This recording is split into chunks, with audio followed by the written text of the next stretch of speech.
네, 안녕하세요. 반갑습니다. 코인소년입니다. 오늘은 암호화폐 시장에 순풍이 제대로 불었습니다. 여러분들도 잘 아시다시피 바로 리플이 SEC와의 소송에서 사실상 승리했기 때문이었는데요. 무려 2년 넘게 진행되며 리플 홀더들을 애타게 했었던 소송이었기 때문에 불확실성의 악재가 해소되자마자 폭발적으로 상승하는 모습을 보여줬습니다. 그리고 당연히 리플뿐만 아니라 전반적인 암호화폐 시장에 긍정적인 영향을 주었다고 볼 수 있는데요. 이번에 있었던 리플의 승소 이슈를 어떻게 바라보면 좋을지 오늘은 쉽고 빠르게 정리해서 알려드리는 시간 가져보겠습니다. 바로 한번 가보시죠. 자, 이번에 리플이 사실상 승리를 했던 소송은 바로 미국 증권거래위원회라고 불리우는 SEC와의 소송이었습니다. SEC가 2020년 12월 처음으로 리플이 법에 의한 공모 절차를 제대로 거치지 않은 불법 증권이라고 판단하며 리플랩스와 CEO를 상대로 소송을 제기했습니다. 그래서 사실상 이번 소송의 쟁점은 바로 리플이 증권이냐 증권이 아니냐에 대한 부분이었는데, 당연히 리플랩스는 리플이 증권이 아니라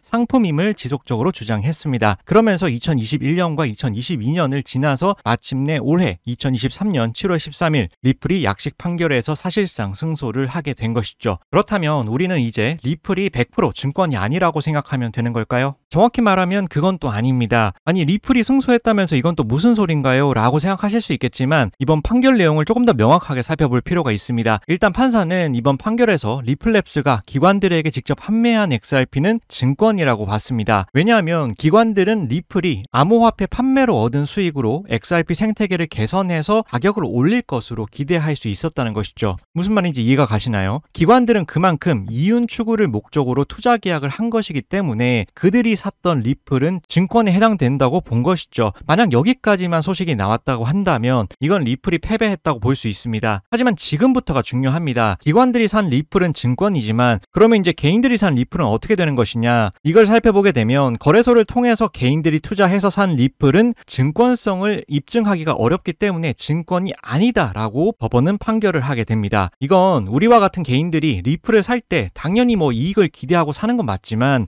빠삭하게 공부를 하고 사는 사람도 분명 있을 것이고, 그냥 오르니까 사는 사람도 있을 것이고, 또 아무 생각 없이 매수 버튼을 누르는 사람도 있을 것이고, 정말 가지각색일 겁니다. 그래서 모든 일반 투자자들이 리플랩스가 열심히 노력해가지고 리플 가격이 오르고 그로 인해서 이제 수익을 볼 수 있을 것이라 판단해서 매수하는 것이 아니기 때문에 개인이 매수하는 리플에 대해서는 증권성을 판단하기 애매하다고 본 것이죠. 결국 개인 판매에 한해서 불법적인 증권 거래에 해당되지 않는다는 이 판결이 알려지면서 암호화폐 시장 분위기는 달아올랐습니다. 증권성 이슈는 리플뿐만 아니라 여러 알트코인들에게도 중요한 사안이었죠. 한때 코인 시장에는 이 코인이 증권이다 증권이 아니다를 두고 갑론을박이 이어지기도 했었고, 이 이슈로 인해서 코인 가격이 급격히 빠지기도 했었습니다. 근데 이제 리플이 이번에 사실상 승소를 하게 되면서 비슷한 처지에 놓여있던 폴리곤, 솔라나, 에이다 등의 코인들도 희망을 가질 수 있게 된 것이죠. 이들 역시나 앞으로 증권형 토큰에 해당되지 않는다는 판결이 내려질 수 있는 가능성이 앞선 선례를 통해서 더 높아졌다라고 보시면 될 것 같습니다. 아무튼 이런 소식들에 의해서 리플도 하루 만에 거의 80% 가까이 오르는 기염을 토했었고, 다른 코인들 역시나 일제히 상승한 것인데요. 다만 이번 소식을 단순히 리플의 완승이라고 보는 의견도 많지만 여전히 리플이 증권이라고 주장하는 입장도 존재합니다. 팩토마인드 CSO의 경우에는 트위터를 통해서 이번 판결은 토큰의 증권성 여부에 대한 판결이 아니라 리플랩스가 증권법을 어긴 여부에 대해서 초점이 맞춰졌다고 주장을 하면서 증거 불충분으로 리플이 한숨 돌린 것뿐이고 오히려 리플 속성 자체는 증권에 가깝다는 식으로 묘사되어 있다라고 말하기도 했습니다. 이 부분은 판결문의 어떤 뉘앙스를 해석한 부분이기 때문에 각자 생각이 다를 수는 있다고 봅니다. 이렇게 이제 하나의 사건을 두고도 여러 의견이 갈리는 부분이 있긴 하지만 그래도 분명한 것은 일단 승기는 리플이 잡았다는 사실입니다. 암호화폐 거래소 제미니의 설립자인 캐머린 윙클보스는 트위터에 이번 판결은 SEC를 전통적인 금융으로 강등시키는 분수령이라고 쓰기도 했습니다. 이번 판결은 어쨌든 향후 암호화폐 규제와 관련해서도 어떤 기준이 될 가능성이 굉장히 크다고 보시면 될 것 같고요. 그렇기 때문에 이제 증권성 이슈로 엮여있는 그런 암호화폐뿐만 아니라 대부분의 암호화폐의 증권성 부담을 덜 수 있게 된 것이죠. 지금은 이런 사건들이 하나 둘씩 쌓여서 빌드업이 되어가는 과정이라고 저는 생각을 합니다. 이 길의 끝에는 우리가 그토록 기다렸던 불장이 있을 수도 있겠죠. 아니, 있을 거라고 생각을 합니다. 그런 확신이 있기 때문에 저 역시나 매일마다 시장을 살피면서 공부하고 또 투자하고 있습니다. 여러분들도 아마 오늘 하루만큼은 분명 행복한 상상을 하셨을 것 같습니다. 하지만 이번 소식은 분명 좋은 소식인 건 맞고 불확실성의 안개가 걷히는 듯한 소식은 맞지만 여전히 체크해야 할 경제 지표들이 많이 남아있는 상황이라는 점도 잘 인지하셔야 됩니다. 겁니다. 특히나 이제 제가 늘 강조하며 말씀드렸듯이 금리가 암호화폐 시장에 굉장히 큰 영향을 주고 있습니다. 금리가 꺾이면서 유동성이 풀리면 가장 크게 수혜를 보는 곳이 바로 암호화폐 시장이라고 말씀을 드렸었죠. 그렇기 때문에 지속적으로 CPI라든지 PCE와 같은 물가에 대한 체크를 좀 해주시고, 더 나아가서 고용 관련해서도 체크를 하시면서 연준의 앞으로의 스탠스를 잘 살펴보시면 좀 더 도움이 되실 거라고 생각을 합니다. 물론 장기 투자자의 경우에는 좀 더 라이트하게 체크해 주시면 되고, 큰 방향성에 있어서 뭔가 달라질 거라고 생각을 하진 않습니다. 그렇기 때문에 이제 자신의 소신대로 잘 끌고 나가면 될 것이고, 단기 투자자의 경우에는 어쨌든 단기적으로 시장을 대응하셔야 되기 때문에 좀 더 면밀하게 그때그때 소식들 빠르게 체크하셔가지고 잘 대응하면 될 것 같습니다. 여러분들께 최대한 빠르게 암호화폐 시장 전반에 일어나는 소식들을 전해드리고 제 생각을 말씀드리고 싶어서 이렇게 영상으로도 이제 핵심 이슈들을 다루겠지만, 코인소년 공식 텔레그램 방 또 운영을 하면서 여러분들께 좀 더 빠르게 정보들 전달해 드리고 있으니까 관심 있으신 분들은 많이들 참여해 주시면 되겠습니다. 텔레그램 방 링크는 제가 댓글 상단에 남겨드리도록 하겠고요. 시장을 제대로 바라볼 수 있는 관점을 공유하고 소식을 전달해 드릴 예정이라는 거 다시 한번 말씀을 드립니다. 앞으로도 여러분들께 좋은 소식들만 전해 드릴 수 있었으면 좋겠고, 오늘 영상 도움 되셨다면 좋아요 한 번씩만 눌러주시면 아주 큰 힘 된다는 거 말씀드립니다. 저는 다음에 더 유익한 영상으로 돌아오겠습니다. 감사합니다.